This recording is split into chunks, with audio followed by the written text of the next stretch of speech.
ገድዬ አሳያቸዋለሁ እያሉ እየዛቱ ያሉ ወንዶች አሉ።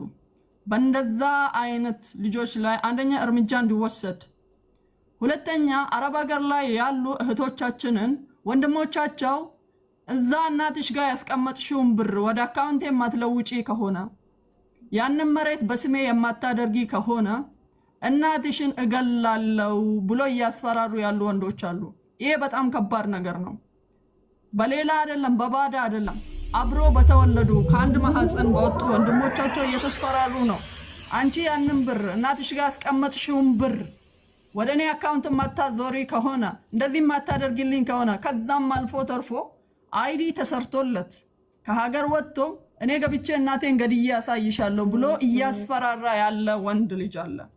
ያ ደግሞ ከነሙሉ መረጃ እጃችን ላይ አለ። ይሄ አሉባልታ ሳይሆን ማለት ነው። አሁን ከኢትዮጵያ ህገ መንግስት እኛ የምንፈልገው ይሄ በአርሲ ነገሌ ዞን እናቱን ኮንሺየስሊ ነው የገደለው። መጀመሪያ ደግሞ ጥቃት አድርሶባታል። በእናቱ ላይ በአንገቷ ላይ ጥቃት ማድረሱ ታስሮ በዋስ መለቀቁን እናቱም ይቅርታ ታድርገለት፣ የወለደ አንጀት ነውና ይቅርታ አድርጋለት ሊሆን ይችላል። ግን እናቱን መጀመሪያ የግድያ ሙከራ አድርጎበታል ይሄ ልጅ ማለት ነው። ሁለተኛ ተለቀቀ፣ እናቱን ገደለ። እናቱን እንዲገል ደግሞ ያነሳሱ ከኋላ ያሉ ሰዎች አሉ። እነሱ በህግ እንዲጠየቁ እንፈልጋለን። አርሲ ነገሌ ውስጥ ያለው ህግ ካለ ማለት ነው። ሁለተኛ ይሄ ልጅ በአርሲ ነገሌ ውስጥ እናቱን ገሎ ቤት ውስጥ የቀበረ ልጅ ተገሎ ማየት እንፈልጋለን። የኢትዮጵያ ሴቶች ይሄ ልጅ የግድያ ሞት የማይፈረድበት ከሆነ እኛን የገደለን ወንድ ልጅ ሳይሆን የኢትዮጵያ ህገ መንግስት ነው ብዬ ነው ማስበው እኔ። ምክንያቱም እናታችን ተገላለች ድምጽ ሁኑን ስንልኛ እኔም ለመግደል ዝግጁ ነኝ ብሎ እያስፈራረን ያለ ወንዶች አሉ። አንድ ሁለተኛ ከነሙሉ መረጃ ከነቅጂው እናቴን ለመግደል ወደ ሀገር ቤት እየገባው ነው እያለ ልጅቷ መቃወም መቀመጫ ያሳጣ ወንድ ልጅ አለ።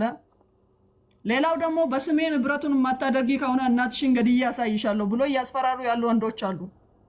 እነዚህ ሰዎች ከስራቸው እንዲቆጠቡ በዚህ ልጅ ላይ የግድያ ሞት እንዲፈረድበት እንፈልጋለን። የእድሜ ልክ ጽኑ እስራት አንፈልግም። የግድያ ሞት የኢትዮጵያ ህገ መንግስት የግድያ ሞት ያስፈርዳል።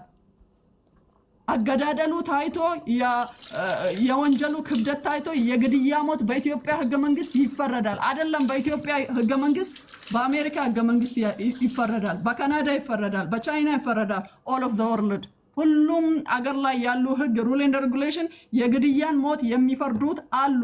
ከዛ የግድያ ሞት የሚፈርዱ ከባባድ ወንጀሎች ውስጥ በሴት ልጅ ላይ የደረሰ ጥቃት ስፔሻሊ አሜሪካ ውስጥ ሴት ልጅ ከደፈረ ከገደለ አሰቃቂ ግድያ ካደረሰበት ይገደላል።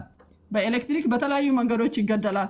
ስለዚህ የእውነት የኢትዮጵያ ህገ መንግስት ለሴቶች መብት የሚቆም ከሆነ እናታችን መጀመሪያ የግድያ ሙከራ ተደርጎባታል። ሁለተኛ ላይ ተገላለች። ተገላ ብቻ አይደለም ተቆራርጣለች። ኢቭን መቅበሪያ ራሱ አላገኘችም። ከገማች ከተላች በኋላ ነው የተቀበረችው። ልጁ ወደ ህግ ሄዶ እጅ መስጠቱ ለምረት የሚቀርብ ጉዳይ ሊሆን አይገባም። ይሄ ነገር ካልተደረገ ግን እኛን የገደለን እኔ ደግሜ እናገራለሁ፣ እኛን የገደለን ወንድ ልጅ ሳይሆን የኢትዮጵያ ህገ መንግስት ነው። ሴቶች እየተደፈሩ ነው ያሉት፣ እየተገደሉ ነው ያሉት። በአባቶቻችን ነው እየተደፈርን ያለ ነው። ኢትዮጵያ ውስጥ በአባቶቻችን ነው እየተገደልን ያለ ነው። በልጆቻችን ነው እየተገደልን ያለ ነው። አሁን አልፎ ተርፎ የ40 ዓመት የ60 ዓመት አዛውንቶች በልጆቻቸው እየተደፈሩ ነው። ይሄ በህግ ሊጠናበት ይገባል። ይሄ የኢትዮጵያ ህዝብ አሰቃቂ ሞት አሰቃቂ ግድያ በሁለት ወንድ ላይ ቢወሰድ ይሄ ሁሉ ባልተዳረስን ነበር። የፌበን ጉዳይ እንደዚህ የጨውን ነበር። እስካሁን 22 ዓመት ተፈርዶበት በስንት ህግ ተከሶ እንደዛ ነው ያለው። ሌላም ሴቶች በየቀኑ እየተገደሉ መሬት ላይ መንገድ ላይ እየተገደሉ ነው። በዚህ ሰዓት በኢትዮጵያ ኑሮ ደረጃ በዚህ ሰዓት ውጪ ከመኖር እስር ቤት መኖሩ የተሻለ ነው። ምክንያቱም ለሚበሉት ለሚጠጡት ለሚተኙበት ስለማያስቡ ከህይወት ደረጃ ታቁታላችሁ። ኢትዮጵያ ውስጥ ያለውን ህይወት ደረጃ ታቁታላችሁ። ስለዚህ አንድ ወንድ ልጅ እንደ መፍትሄ እስር ቤትን ወስዶ የሆነ ሰው ላይ ጥቃት ማድረስ ይችላል ማለት ነው።